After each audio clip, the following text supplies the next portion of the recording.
रिश्ता महादेव से ऐसा मत बनाइए कि महादेव दे तो बहुत अच्छा है और जिस दिन न दे तो खराब हो जाइएगा महादेव। क्योंकि ऐसा रिश्ता तो हम अपने जगत में किसी से नहीं बनाते। नहीं आपको बात को न मानेंगे, अपना ही अपना खाना हम जाएंगे बाहर, हाँ छोड़ देते हैं। अच्छा ये देखिए कॉल हो गए आते हैं बातें हैं चर्चा हो जाए, चल जाइएगा गाड़ी से, चल जाइए चर्चा। अच्छा, आपके पति पुलिस में है? जी दरोगा है। दरोगा है। जब सैया भाई कोतवाल तो डर काहेगा। ये तो मानते हैं कहते आप क्या बात माने, आप 2 मिनट के लिए हमारा जान साथ में है। तो बाहर तो बेचारे बोल भी नहीं पाते होंगे कि बाहर का लोग सब उनका बात सुनता है, और घर में आते हैं तो वो आपका बात सुनता है। महादेव सब कुछ जाके मना दी। जो आपके पहुंच में जो चीज आ जाए उसको पहले पकड़ लेना ज्यादा अच्छा है। अच्छा है, बहुत अच्छा है। हाँ, कानून की पढ़ाई इस घर में साहब की, और उनका आशीर्वाद है, उनका प्रेम है कि चलिए गौरी भी लॉ की पढ़ाई कर ले, कानून की पढ़ाई करना शुरू करेंगी। अब खुशी की बात है।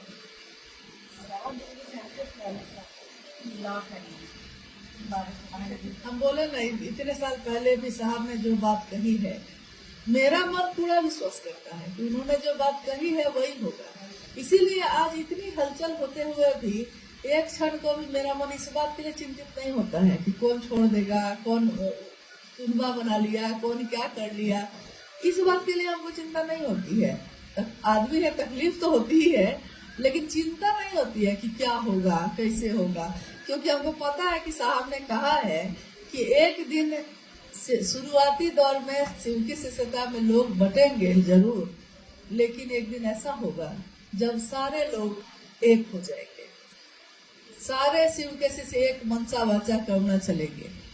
उन्होंने कहा है, इसलिए ये बात होके रहेगी। अब उसके बीच में हम लोग को जितना एक दूसरे से लड़ना होना है लोग लड़ ले, लेकिन होना वही है जो वो चाहे, होगा वही जो उन्होंने कहा है। हाँ, तो क्यों इसके लिए चिंता आप करें। साहब का टोपी वाला चर्चा मुझे ना एक बार सुने थे, हमको समझ में नहीं आया। क्या टोपी में जो साग टोपी पहनने शुरू किए थे, सब गुरु भाई पहनने लगे, थोड़ा दूर से सुने का ना। अच्छा नहीं आया था सुनने का, और राधा ही से थोड़ा बोले तो जैसे हुआ क्या कि पहले तो साहब टोपी नहीं पहनते थे। ठंड के समय में हाथ से जो बुना हुआ रहता है ना टोपी, काले रंग की या सब कभी कभी सफेद, ज्यादातर काले रंग की, तो माँ बुनती थी।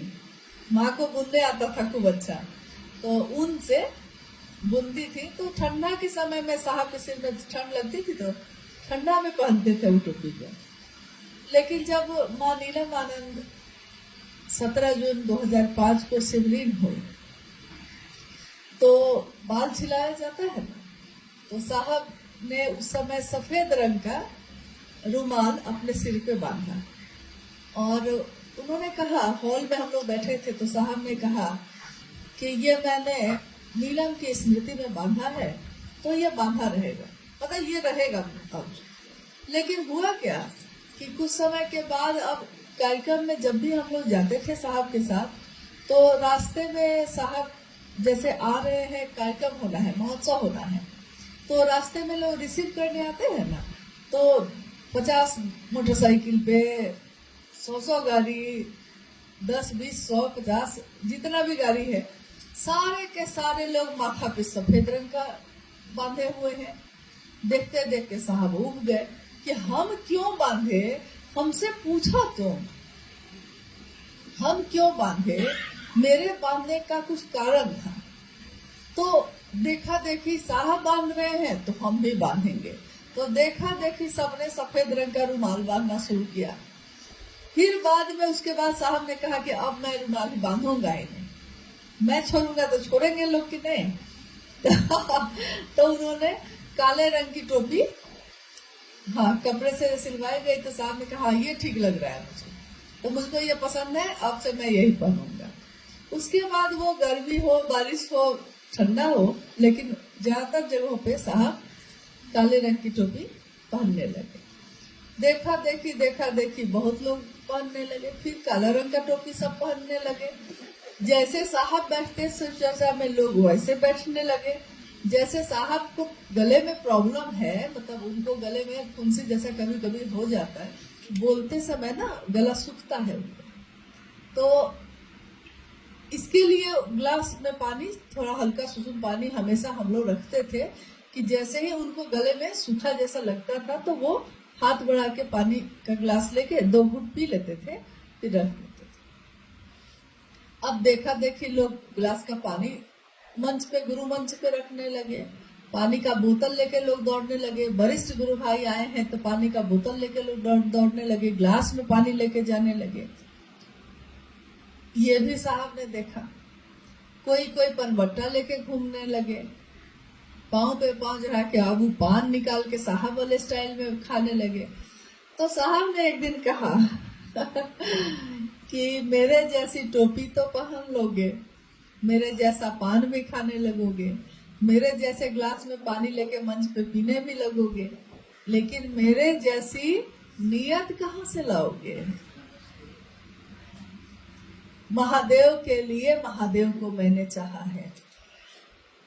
महादेव को चाहने में मेरी नहीं थी कोई लोकेशना, न वित्तेषणा, न तो जो चतुष्टय होता है ना, अर्थ धर्म काम मोक्ष की कामना, ये सारी चीजें तो महादेव को गुरु बनाने और उनका काम करने के पीछे मेरी ऐसी कोई मनसा कभी थी ही नहीं, न है।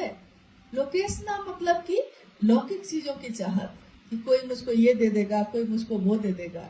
वित्तेषणा मतलब कि रुपए पैसे व्यापार का कोई काम, ऐसा मैंने शिव चर्चा में कभी किया ही नहीं। अर्थ धर्म से मैंने जोड़ा ही नहीं कभी। काम मोक्ष, सुंदरियां मुझको मिल जाए, ऐसा मैंने कभी सोचा नहीं। हाँ, मोक्ष मुझको मिल जाए कि महादेव मुझको जीवन और मृत्यु के चक्र से मुक्त कर दीजिएगा, ऐसा हो जाए, ऐसा तो मैंने कभी सोचा नहीं। तो महादेव के लिए, मेरे महादेव का डंका हर हृदय में बजे, ये मंदिर में जो घंटियां बज रही हैं उसकी मधुर ध्वनि हर व्यक्ति के जीवन में घुले, ये मैंने चाहा है। तो मेरे जैसे नियत कहाँ से लाओगे? यही उन्होंने कहा उस दिन। हाँ, यही बात कही। तो हमेशा हम लोग यही कामना करते हैं कि साहब आपके जैसा पता नहीं बन पाएगा कोई कि नहीं बन पाएगा, लेकिन आपने ये चाहा है कि एक हरिंद्रानंद नहीं, लाखों हरिंद्रानंद बने, मतलब शिव के लिए शिव को चाहने वाले लोग बने। और इस चाहत में उनकी कोई लोकेशना विदेशना नहीं हो, कोई कामना नहीं हो, निष्काम भाव से कोई माने। तो ये बहुत बड़ी बात उन्होंने चाही है, और जो उन्होंने चाहा है वो हो के रहा है। अगर ऐसा नहीं होता, लाखों ऐसे गुरु भाई गुरु बहन जो आज महादेव के काम में चल रहे हैं, अगर वो सही मनसा से नहीं चलते रहते तो शिव शिष्यता इतनी तेज गति से कभी भी आगे नहीं बढ़ सकती थी। बढ़ रही है, इसका अर्थ है कि लाखों लोग इस काम को निष्काम भाव से कर रहे हैं। अब उसमें इक्के दुक्के लोग अपवाद है, किसी के लिए ये व्यापार है, किसी के लिए ये पेशा है, लेकिन लाखों लोगों के लिए ये जीवन है, जीवन को जीने की कला है, आधार है ये शिव की शिष्यता।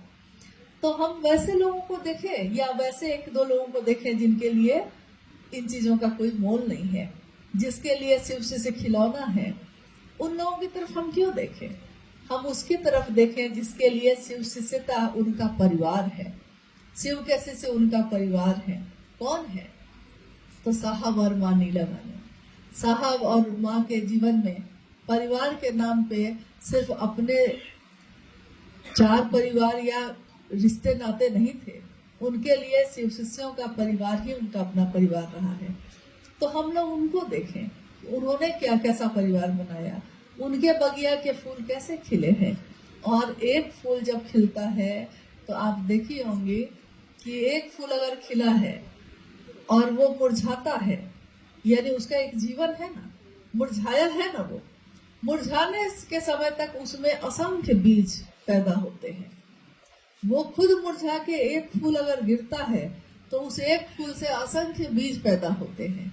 उसको फिर से जमीन में लगा दीजिए तो कितने फूल फिर से पैदा हो जाते हैं। तो शिव के शिष्य जो भी सही मंशा से चल रहे हैं, वो देखने में जो एक लग रहे हैं, वो एक शिव के शिष्य लाखों लोगों को पैदा करते हैं। तभी गति चल रही है, तभी महादेव की दुनिया बनी हुई है। तो हमारी दुनिया में महादेव रहे, इसकी कामना साहब ने की है। तो साहब की इस कामना में, इस चाहत में हम सब भी अपनी चाहत मिलाते हैं। हे साहब, आपने महादेव के लिए महादेव को चाहा, हम सभी भी महादेव के लिए महादेव को चाहे, इसी का आशीर्वाद दे दीजिए। इस स्थल पे उनको नमन करते हुए हम सबका मन उनसे यही मांगता है, और जो आप मांगेंगे वो आपको मिलेगा। जो संसार को आप दीजिएगा वही संसार आपको वापस करेगा। साहब ने संसार में शिव को दिया, आज लोग उन्हीं को शिव की तरह मानते हैं। मतलब शिव से नजदीक होना उन्होंने साहब से सीखा, कैसे हुआ जाता है। तो आज जो उन्होंने दिया वो उससे दुगुना पाए। तो हम आप भी जो समाज को देंगे वही आप पाइएगा। तो महादेव दीजिए, महादेव लीजिए।